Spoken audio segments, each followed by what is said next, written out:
What is going on, everyone? My name is Andy. Welcome back to another FPL video. In this one, we're going to talk about the wildcard for Game Week 10. So I do have my chip active, so I'm going to go through the draft that I've got at the moment and then some thoughts in general about whether or not you should use the chip this week. Should it already be activated? And some of the players that aren't in my draft, why is that? And who else am I thinking about possibly putting in as well? So if you enjoyed the video, make sure to give it a like. Hit that subscribe button if you haven't done so already. And let's jump into it. So let's take a look at the defensive options first of all, and it probably comes as no surprise to see that my goalkeeper combination is Areola and Turner. I'd say a lot of people are on that at the moment. Now, West Ham defence hasn't been great so far. They're bottom 5 for expected goals conceded, but I think a big factor in that is the fixtures they've had. The ones they've got coming up are much better. If we look at what they've played so far in the first 9 game weeks, they've already played Chelsea at home, Brighton away, Man City at home, Liverpool away, Newcastle at home, and Aston Villa away. So that's 6 pretty tricky fixtures in the first 9 game weeks. Whereas you look at the next kind of 10 or so, they've got Everton, Brentford, Forest, Burnley, Palace. They've got Fulham in there, Wolves. The hardest fixtures between now and game week 19 are Spurs away, Man United at home, and Arsenal away. I think for 4.2 million, that is more than enough reason to kind of have him in your squad. So it just makes a lot of sense. And also, there's not a huge amount of kind of 4.5 and 5 million goalkeepers that are absolutely smashing it every single week anyway. I know a lot of people like Johnston, but I don't know if it's worth paying the extra for him just to rotate with Turner. And obviously there are some slight concerns that at some point Turner might lose his place. I don't know if that will happen because I think he's been playing okay. But obviously that is in the back of my mind. So you don't want to be relying on a rotation where you can just get Areola for less money. Plus, in this draft, I've got Gay on the bench anyway from Crystal Palace. So I think that looks pretty good. Just on Turner, I think because I got him at 4 million, there's every reason just to have him in the team while he keeps his place. If he ends up losing it, it's really not the end of the world, because to get another goalkeeper that's playing, I'd have to spend an extra 0.5 million. So I'm not really too worried about that.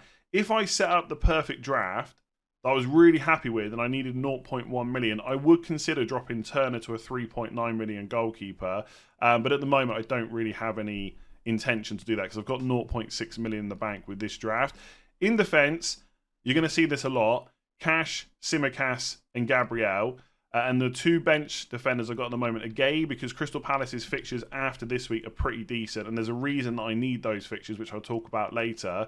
And then I've got Taylor from Burnley for 3.9 million. Now, I'm a little bit worried that at some point, Company might change that team around again and Taylor might lose his place, because he didn't start the season playing week in, week out. But I think for 3.9 million, it's probably worth the risk. There's not a huge amount of 4 million defenders that are absolutely nailed on and going to get clean sheets anyway. The one that I might consider is Branthwaite at Everton. Everton's fixtures are just really bad coming up, whereas Burnley actually have some which are okay. And I don't really have that intention to play him in any game weeks, but if I had to in a good fixture, I'd at least risk it, right? So I think for now he's probably going to be in there. With Matty Cash, I think his attacking numbers are great. There's a reason that everyone owns him, and if I've got the money, I'm definitely going to have him in my team. So I'm not pretending otherwise, but I do think there's a discussion to be had about whether that 0.5 million saving to Pau Torres or Konza could be worth it. Now, I bought him at 4.9 million. He's gone up to 5.1, so I can sell him for 5 million. You might be in a different position. If you got him for 4.5, 4.6, 4.7, etc., of course, you've got no intention to sell him. But for me, it's a little bit different. So again, I've got 0.6 in the bank at the moment, so it's not an issue. But if I needed that 0.5 for a big attacking upgrade, I would consider going for Pau Torres or Konza instead. Now, there would obviously be some risk there because Cash is quite highly owned and the fixtures they got coming up are great. So we can absolutely get attacking returns. But I feel like if you can get through the next 3 fixtures without too much damage being done by how many attacking returns he gets, it might be worth just having the cheaper defender, because they've got Luton at home, Forest away, Fulham at home, next 3. Good fixtures. Spurs away, very difficult for a clean sheet. Bournemouth away is not bad in 14, but again, it's an away game, right, rather than at home, so it's not perfect. Then you've got to play Man City at home and Arsenal at home. So from game weeks 13 to 16, I'd say 3 of those game weeks, they're definitely not going to get a clean sheet, despite how good they are at home, right? Man City and Arsenal are probably the 2 toughest home games you can have, apart from maybe Liverpool for a defender. And so benching Cash isn't a problem, but I think it's easier to bench Pau Torres or Konza when you've got that 0.5 spent elsewhere. After Arsenal, it's Brentford away, Sheffield United at home. So obviously that Sheffield United at home in game week 18, which will be a blank for Man City and Brentford, that's really nice. Then you run straight into Man United away, and then it's Burnley at home. So I think there's possible reason to hold on to your Aston Villa defender for quite a long time, because they have got a few good fixtures in between the tough ones where you might want to play them. But benching someone that's 5 million is a little bit trickier than benching someone that's 4.5. It's not a deal breaker, of course. If the rest of your team looks good, you've got enough money, you've got more team value, happy days. Or if you bought cash cheaper, like I said. But that's not the case for me. It is a 0.5 million difference. So again, 100% going to go with cash if the rest of the team looks good. But if I need that money, I am open to going to a cheaper Villa defender. So we'll see what happens. Tsimikas, 4.4 million. I bought him at. He's gone up to 4.5, I think, now. It's just too good to turn down. Like, I know some people do have concerns about whether he's going to start every game for Liverpool. Like, he got subbed off early against Everton. But I think that was to bring on Darwin Nunez. They were going for it because Everton were down to 10 men, and obviously they were going to park the bus. I'm not really too worried, right? It's a Liverpool defender with great fixtures who's very cheap. Worst case scenario, I've got to use a transfer on him. Best case scenario, I get a bunch of clean sheet points for a very cheap price. And if Trent doesn't get a huge amount of attacking returns, then I've saved a lot of money back in those Liverpool clean sheets. So I think, when I think about this squad, I think Areola and Tsimikas are two of the players that are almost certainly going to be in the final draft. I can't say that about Cash necessarily. Same with Gay, Taylor, even Turner. But I think Tsimikas is definitely going to be on there. Unless, I don't know, someone gets injured or Klopp says that he's no good and Gomez is going to play left back or whatever. So I'm going to have him in. And then I've got Gabriel from Arsenal.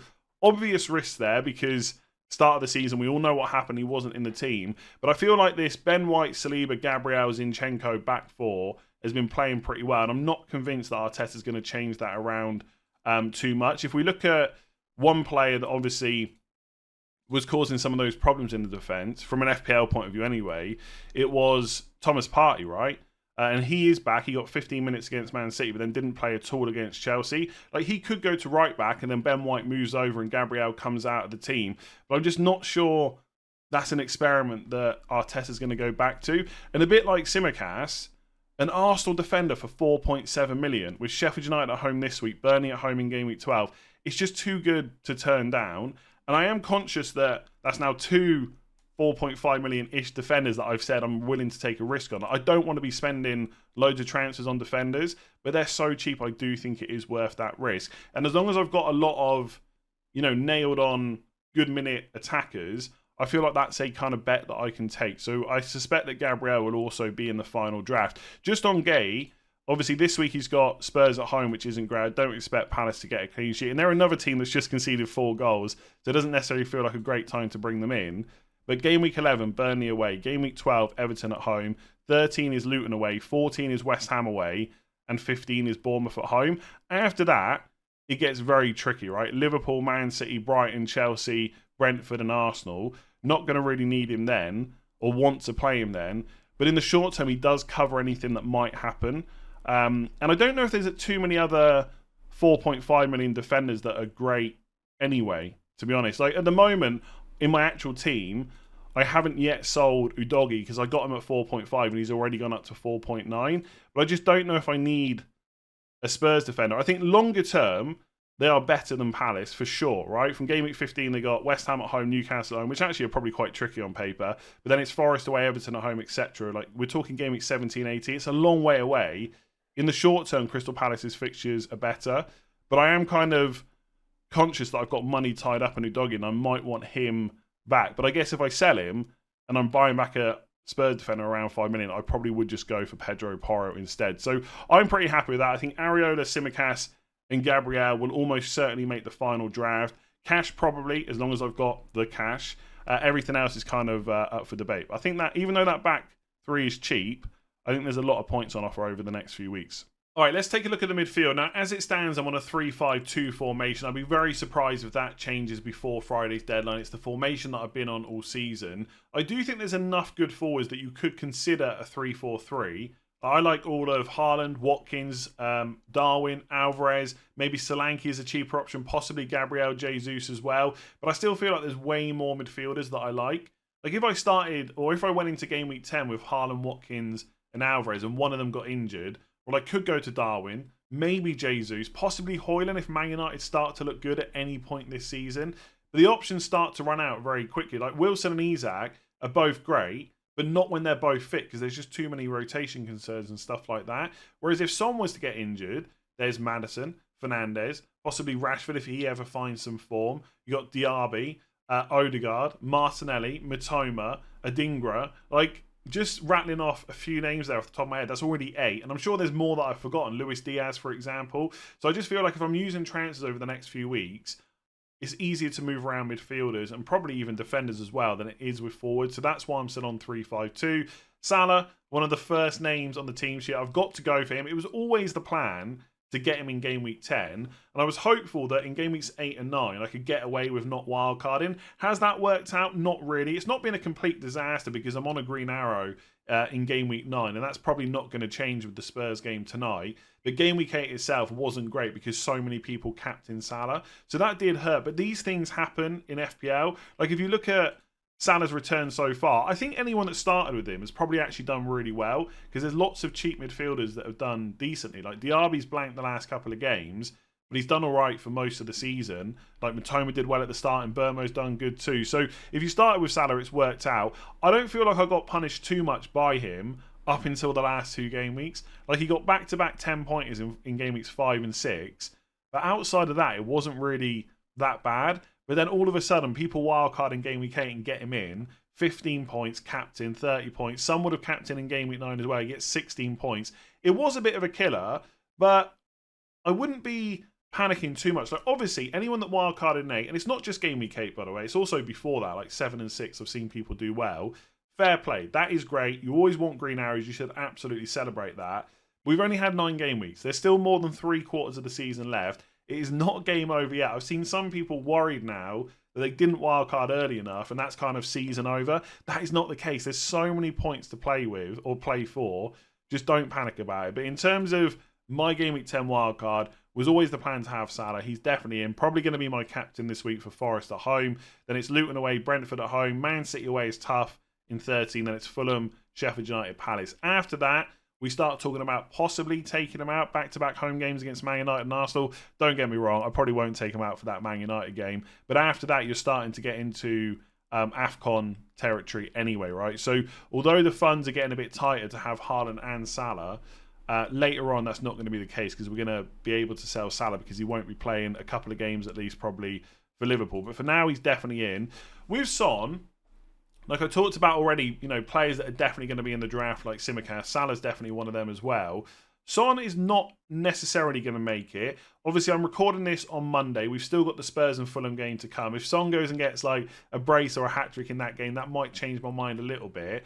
And look, while he's playing number 9 and he's fit, happy days. And if he's on penalties, great. I don't think I can drop him if all those things are true. But we know he's been carrying a bit of an issue. He is getting subbed off a bit earlier than we would have expected. And although the fixtures aren't bad for Spurs, they are worse. Like I've seen some talk about how, you know, Newcastle and Spurs players all of a sudden not being talked about as much. But the fixtures are about to change for both of those teams. Not to the point where they're absolutely awful games, but they are just harder, right? If you look at what Spurs have had, from game week 3, they've had Bournemouth away, Burnley away, Sheffield United at home. Then obviously we knew they had Arsenal away and Liverpool at home. And to be fair, Son returned in both of those games. So he is fantastic. Then they had Luton and Fulham. But coming up, we've got Palace away, Chelsea at home, Wolves away, Villa at home, Man City away. Can Son and Maddison get returns in all of those games? Of course they can. But I would say the chance of that happening is a little bit lower than it was for the fixtures they've had. So that's the only reason I'm considering it. And I think when you're listening to people making wildcard 10 drafts this week, something has to be sacrificed, right? There's no Trippier in my team. I'll talk about that later. Something has to give. And it could be that Son is the one that makes way, because as I've just talked about, there's loads of midfielders that I like, but if I can, I'd like to keep him in my team. And one of the reasons as well, thinking a little bit ahead, if we go to game week 13, Man City, this is just after the international break, by the way, Man City are at home to Liverpool. Now, you could captain one of Haaland or Salah in that game, but I think it's the kind of fixture where maybe you would want to look elsewhere. So you've got Saka away to Brentford. Most people aren't going to have Man United players. The next best fixture, given that Newcastle are also playing Chelsea, is probably Spurs against Villa, right? Villa are a good team, but they're not exactly, completely defensively sound, especially away from home. So Son could be a decent captain that week, but I don't think that wouldn't be the only reason that I would keep him, right? Captaincy is not the only call. But if I felt like I could get a better squad without him, I would just captain Haaland in game week 13 and hope that I get away with it. But that is in the back of my mind. Not only is he just a great option, I could also captain him later. Saka, again, definitely going to be in the squad as long as he's fully fit. Obviously, played the game against Chelsea, got the assist as well. Good fixtures coming up. If you're someone without him, I still think you can probably get away with not having him until game week 12. Yes, you miss Sheffield United at home, but you also miss Newcastle away in game week 11. But I just think long term, he's still the best Arsenal attacker. Like Martinelli at 7.7 million could do well, but I just think I want that nailed on part-time penalty taker in Saka. So Sheffield United at home this week, then Newcastle away, Burnley at home, Brentford away, Wolves at home, Luton away, Villa away, Brighton at home is not a bad fixture either. Then Liverpool away is probably the toughest game. No, well, actually that's not true. Newcastle away in 11 is tough. Then after that, Liverpool away in 18 is tough. But I don't think they've got another hard game until, Liverpool at home in game week 23. So for someone that we know is going to play every single game that he's fit, I just think it's a no-brainer for his price. He's gone back down to 8.5 as well. And hopefully he'll just take more penalties than he doesn't. Jarrod Bowen is another player I really like. This is where the Martinelli discussion gets kind of tough for me because he's more expensive than Bowen. I'm not convinced he's a better option. Like, you have got some concerns that he could get subbed off early for Trossard. At some point, he might not start a game. His underlying stats aren't looking great this year. I also think for Arsenal in general, and look, they've got a great fixture on coming up, so I'm not worried about them. Like, they're brilliant, right? They're second place. They're one of the best teams in the league. But it's just something that feels like it's not quite clicking in that attack. I don't know if I want to overload on, double up with Saka and Odegaard or Saka and Martinelli at the moment. Maybe that comes down the line. But I don't think there's enough there for me to go for it in game week 10. So I think Jarrod Bowen is someone that I really want to make the final draft. But he's a bit of an awkward price. So I bought him at 7.3. He's now gone up to 7.4. There's not really too many other players in and around that price bracket, like Marseille, Luis Diaz possibly. Whereas if I come down to a 6.5, that saves me 0.8 million plus the 0.6 in the bank. That's 1.4. At that point, I'm starting to look to upgrade Palmer, and if I do cash to Pau Torres, that's another 0.5 million to spend. So with this draft, I've got Salah, Son, Saka, Bowen and Palmer in my midfield, but Bowen and Palmer could be Mitoma and Diaby. So that is something to think about. The reason that Palmer's in there is just to enable Salah, Son, Saka, Bowen, and obviously Watkins up front that I'll talk about in a minute, and having Matty Cash as well. I'm not completely set on him, but I do think at 4.9 million, it almost feels like a gift that we shouldn't turn down. Like, he's taken the last 2 penalties for Chelsea, converted them both as well. I'd be very surprised if he doesn't take the next one. Brentford at home is not a bad fixture. And this is where Gay comes into play. So you're right. I know what you're saying right now. Chelsea's fixtures are awful coming up. Absolutely. After Brentford at home, they got Spurs away, Man City at home, Newcastle away. Those 3 fixtures are tough. But then it's Brighton at home. I don't mind playing attackers against Brighton, especially at home. Man United away, not been fantastic. Then it's Everton away, Sheffield United at home, Wolves away, Palace at home, Luton away, Fulham at home. So Chelsea have another fixture swing for the better. I would say for attackers from game week 14, for defenders maybe game week 16. So if I can cover him, game weeks 11, 12 and 13, maybe that is something that I should think about. And if we look at Crystal Palace's fixtures, I could bench Palmer to have a defender for Burnley away, Everton at home, Luton away, and I just put Palmer back in the team, right? It sounds great on paper. I mean, ultimately, if he's nailed and going to take penalties, I'd probably just play him all the time and just don't play Gay at all and just keep him for backup. But I do think at 4.9, there's part of me that just thinks that is an absolute gift that we should not turn down. It's not that he's risk-free, right? They got a lot of options that could play instead. When Nkunku comes back, he might be on penalties instead. But even if Palmer lost penalties, as long as he's playing, that is still potentially really great value. And I don't think he's better than Mitoma or Diaby or anything like that, but he enables the rest of the team. If I really want Bowen and Saka and Son and Cash and Watkins, then something, like I said earlier, has to give. You might have more team value than me. If you do, happy days. But that's kind of where I'm at right now. I think by the time we get to Friday, I'm probably going to want to upgrade him to someone like Mitoma. But I don't think it looks that bad. The Brentford at home this week and then possibly rotate him. It could possibly work out. It also might not. And then up front, it's Ollie Watkins and Erling Haaland. Now, with Watkins, I have toyed with the idea of going for someone a little bit cheaper, like Alvarez or Nunez instead. That would allow me to spend more money elsewhere. It would make the Palmer to Matoma or Diaby transfer a lot easier. But I just think Watkins is too good to turn down at the moment. He's been super consistent. We know he's always going to play. His minutes are great. And it's Luton at home this week. That in itself is difficult to turn down. Then it's Forest away in 11, which is a bit tricky, but it's not a bad fixture. And then Fulham at home in game week 12. So I think in the short term, he looks great. I already spoke about with Matty Cash that the fixtures do get trickier for Villa after that. But if I've got to hold someone like Watkins for Spurs away and Bournemouth away, it's really not the end of the world. And then, yes, it's Man City and Arsenal, but they're both at home. Then the fixtures get a little bit better anyway. And I just think that, and I've kind of said this every time people have been wildcarding, so game weeks 9, game week 8, etc. Bear in mind, if you're using it this week, you're not going to wildcard again for quite a long time. Might even be like 20 game weeks plus. That's a long time you've got to manage this team just with transfers. I know you can take hits, but where possible, you want to try and limit the amount you take. So I think with Watkins, next 3 look good.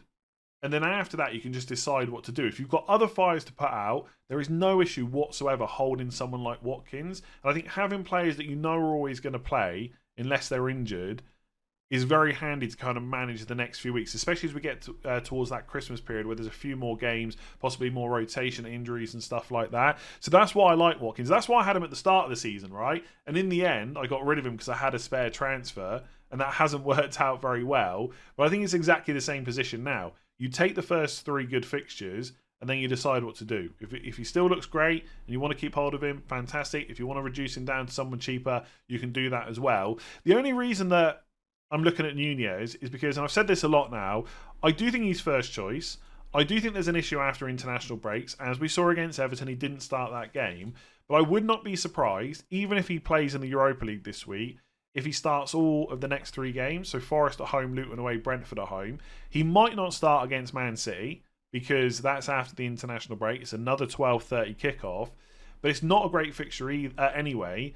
And then after that, the fixtures are actually better than what Villa have. They got Fulham at home, Sheffield United, Palace away. So I think if Darwin starts the next 3 and gets 75 to 80 minutes or more in all of them, so Forest at home, Luton away, Brentford at home, I think there's a chance he can match Watkins. If not, if things go really well, outscore him for less money. And then longer term, game weeks 14 to 16, the fixtures are better. But there's no guarantee he plays all those games, and there's no guarantee he plays all the games that are good after that either. So that is why there's part of me that really just wants to take that punt and have a bit of a better squad overall. But it just comes back to what I said earlier. I just think Watkins is too good to turn down right now, so I've probably got to go with him. I have already put him in my team, by the way, so I did catch that price rise last night. And then with Haaland, obviously there's been a lot of chat about going without him recently. I think in game week 8 it kind of worked out really nicely because he had Arsenal away, but he's back to scoring against Brighton. Wasn't, in terms of the stats at least, wasn't necessarily fantastic. In fact, it's been awful. It's been awful the last few weeks. He's accumulated 0.32 expected goals total the last 3 games. 0.06 against Wolves, nothing against Arsenal, although that is one of their hardest games of the season. And even against Brighton, it was 0.26. But I just think we know what he can do. Like, this is a guy that's, in a lot of people's view, out of form, and he's got 10 attacking returns in the first 9 games. What's going to happen when he comes into form? And some people have said to me, well, you're not going to captain him over the next few weeks, so what's the point? But I probably will captain him in game week 11. I'll probably go for him against Bournemouth at home instead of Salah against Luton away. That will be a close call, by the way, but I think it's that bad. I mean, even Man United away this week is not that difficult if they keep playing how they have been. And yes, okay, Chelsea away is much tougher, but game week 13, would I rather captain Haaland at home to Liverpool or Salah away to Man City? I'd probably go for Haaland. And then all of a sudden you've got Spurs at home. Not great on paper, maybe. But then it's Villa away, Luton away, Palace home. I'm going to want him back. So I just think if I wildcard him out in game week 10, I'm going to want him back by game week 16 at the latest, possibly even game week 15. So I'm already then pre-booking 2 transfers. I mean, I could go for like Darwin Nunez or Alvarez and leave money in the bank, but what would be the point in that? So I'd probably be leaving myself 2 guaranteed transfers. And obviously, who knows what else could crop up over that time. And I guess you have to ask yourself, what does no Haaland enable? And I think the biggest thing, obviously, it would let me upgrade Palmer to probably Matoma. and it would let me go for Trippier and or Trent. You could argue that's enough to go without Haaland, but I don't think it's enough for me. If Tsimikas and Gabriel keep their place, I think the fixtures are so good for those two teams over the next few weeks. They will pick up clean sheets. Everyone's got cash anyway. I just don't feel like getting rid of Haaland at the moment is the right time to do it. So I am probably going to keep hold of him. Also, if you're watching on YouTube, I've just realised that Haaland's got Brighton at home as the fixture. Obviously, it's Man United away. I've just realised that. But I'm not going to go back and re-record all that just for that one little mistake. So yeah, I'm probably going to keep hold of Watkins and Haaland, even though I know people are starting to think about getting rid of the big man of Man City, but I just think we know what he can do. He's got 10 returns in 9. He's got to be held on to. I checked this out on Fantasy Football Hub, so it comes out of a 94% team rating, 94% this week. If you want to check this out, you can get your team rated for free in the link in the description below. And it just looks good over the next few weeks. I mean, Arsenal have got Newcastle away in Game Week 11, which isn't fantastic. But if I'm happy to play Palmer, I could just play Gay instead of Gabriel. And if I want to bench Palmer, then obviously I just play 4-4-2, which isn't a huge issue. I think by the time we get to Game Week 12, there's not really a huge amount of transfers I need to make, and the team looks really good. So Haaland against Chelsea away, Watkins against Fulham at home, same as Cash, Bowen against Forest at home, Saka against Burnley at home, Salah against Brentford at home. All those fixtures I've already talked a lot about. So you're already getting into Game Week 12. I wouldn't burn a transfer, I would say, but I'm leaving myself in a good position where if something does crop up, I'm going to have the team and transfers to cope with it. So I think it looks pretty good. Is it perfect? Absolutely not. There is definitely changes you can make. But I think as it stands, I think Haaland, Saka, Salah, Tsimikas, Gabriel and Areola are probably the 6 players that are almost guaranteed to be in the final draft. I think Watkins is very close as well. Everything else is kind of up for debate. But let's just go through a few other thoughts for Wildcard 10. But that is the draft. Let me know in the comments below what you think. So a few people have asked me if they're wildcarding in Game Week 10, should they have the chip active already? And if you're 100% sure this is the week that you're going to wildcard, there's no reason not to have already activated the chip, because you can start to catch some of the price changes that are going to happen. So you can check them on Fantasy Football Hub. I'll leave a link in the description below. It's completely free to do. And it's not an exact science. It's impossible to predict this with 100% accuracy. But basically, if a player gets close to 100%, then they're probably going to change in price either that night or over the next coming days. So Salah is at 97.51%.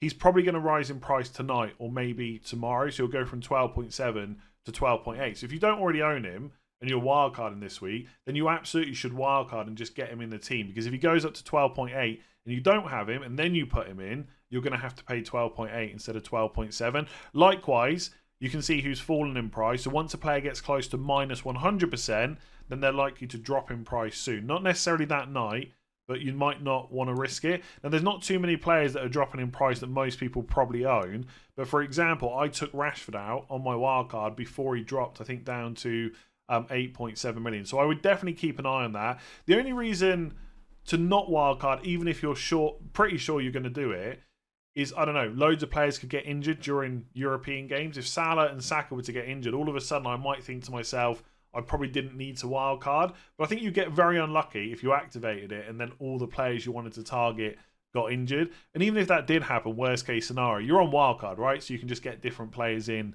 instead. What if you don't want to wildcard this week? That is perfectly fine. If you've not used the chip yet, you could hold on to it longer. I would say the next best week is probably Game Week 19, because it's going to be after blank Game Week 18 and ahead of a possible double for Man City and Brentford.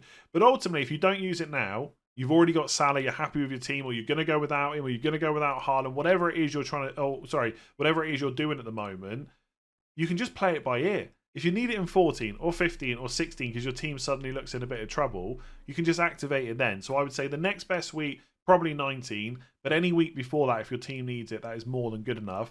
I just want to talk about some players that weren't in my draft, Trippier being one. Now, I've not yet sold him on my actual team at the moment because I bought him at 6.5 and he's gone up to 6.9. And I want to be absolutely sure that I want to get rid of him before losing that value I've got tied up. He's a great option, right? But I've said this a lot now. Something has to give in this wild card. And I think Trippier is almost the perfect example, I've said this on Twitter, of why fixtures matter. It doesn't always work out like this, but this is why I always target fixtures generally over form. You look at the first 4 game weeks, they played 4 pretty attacking sides. Villa, Man City, Liverpool and Brighton. No clean sheets in any of those games. You look at the next 5 fixtures. Brentford at home, Sheffield United away, Burnley at home, West Ham away, Palace at home. He's returned in every single game, right? He's had 6 assists in that time. He's not going to keep that up, right? He will get a lot of assists this season. He's not going to get 6 in every 5 matches, right? I think we can all agree on that. And then you look at the matches they've got coming up. Which ones can they get clean sheets in? I think Wolves away and Bournemouth away, definitely a good chance. And then the other 3 games in the next 5 game weeks are Arsenal, Chelsea and Man United. Now, they're all at home, and Newcastle's one of the best defences in the league. Could they get 1 or 2 clean sheets in those matches? Absolutely. And look, apart from maybe Arsenal, like Newcastle are fully capable of beating Chelsea and Man United. They could absolutely beat Arsenal as well, but I think that game would be a lot closer. But beating them does not mean they get a clean sheet. Like Man United have been poor, but they usually always score. I think Chelsea are looking better at the moment as well. So I think those games on paper are a bit trickier than what they've had. The worry is when they do get a clean sheet, and if they do get him in those games, with the amount of chances that Trippier creates, he always gets bonus. And so he could be on for some big scores. But I feel like if I'm going to go without him, this is the run to do it on. After that, it's Everton away, but then it's Spurs away in game week 16. Another fixture that's tricky to get a clean sheet in. He is someone that I'd maybe want back longer term. But I don't know. I feel almost not comfortable to go without him. But I feel like I've already accepted that he's going. Whereas a lot of other people are a bit more worried. And that's kind of making me a bit worried. But I just think I avoided him at the start of the season because the fixtures were bad. He didn't get clean sheets. I got him in for the good fixtures. He did well. The fixtures are about to get a little bit worse. Like we can all agree on that, right? He might still get returns, but they are worse than what they've had. So I feel like I'd go without him. That is my sacrifice. So that's why he's not on the team.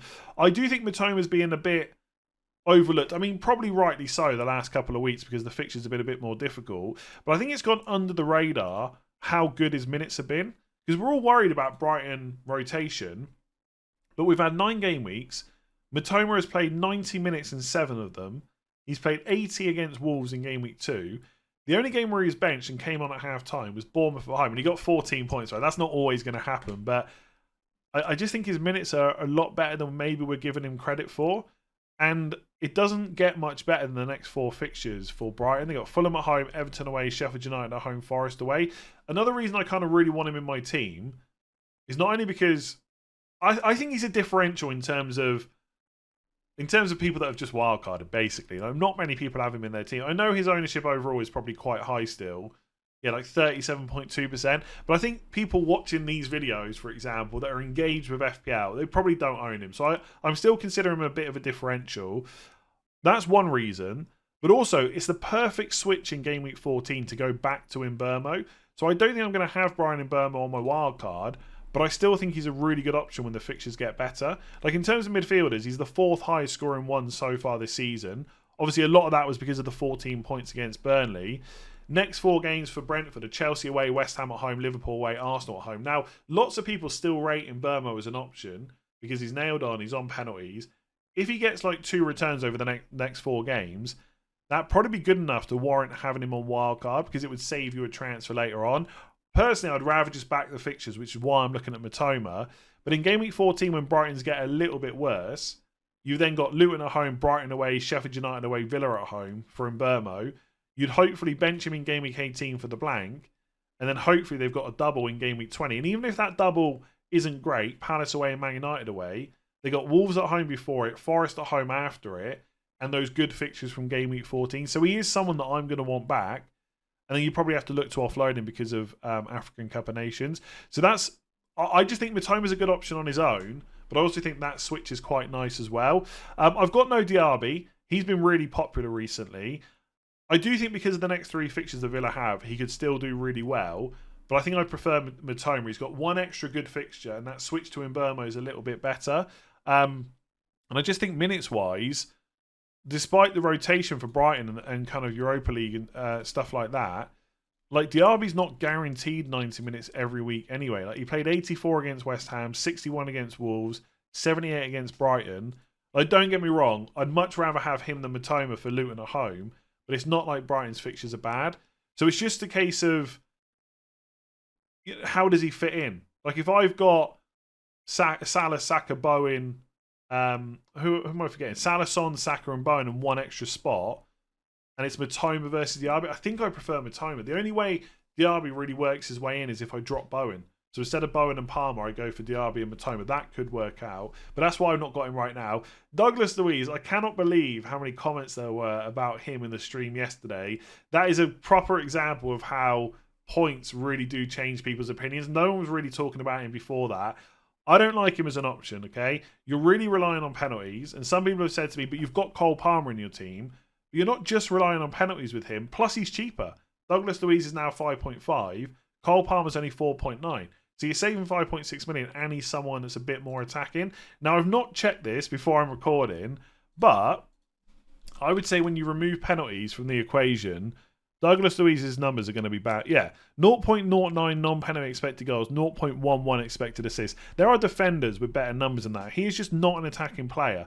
If you look at his total XG, is probably quite good, but that's because of the penalties. Now, I'm not knocking him, right? If he keeps getting loads of penalties, he'll be a fantastic option for 5.5. But I just don't want him in my team. I don't think he's better than Palmer. And there's loads of other midfielders that I'd rather take up those 5 spots. So many questions about him on stream yesterday. I just got no interest. No interest in him whatsoever. Like, Palmer's numbers aren't amazing, but they are better. 0.17 non-penalty expected goals per 90, 0.22 expected assists. And he's cheaper, right? You save 0.6. So I got no interest in Douglas Luiz whatsoever. If you want to check those stats out, by the way, links in the description. And yeah, I already spoke about not getting Matoma back. That should be getting Mbermo back. So yeah, that's just some thoughts. Let me know in the comments below if you've got any other questions. I'm going to do transfer tips tomorrow and game week preview on Wednesday. I'll do team selection with an updated draft on Thursday, then probably final thoughts on Friday. Remember, it's a Friday deadline this week, 6:30 p.m. UK time on Friday. Otherwise, give the video a like if you enjoyed it. Hit that subscribe button if you haven't done so already, and I'll catch you again tomorrow.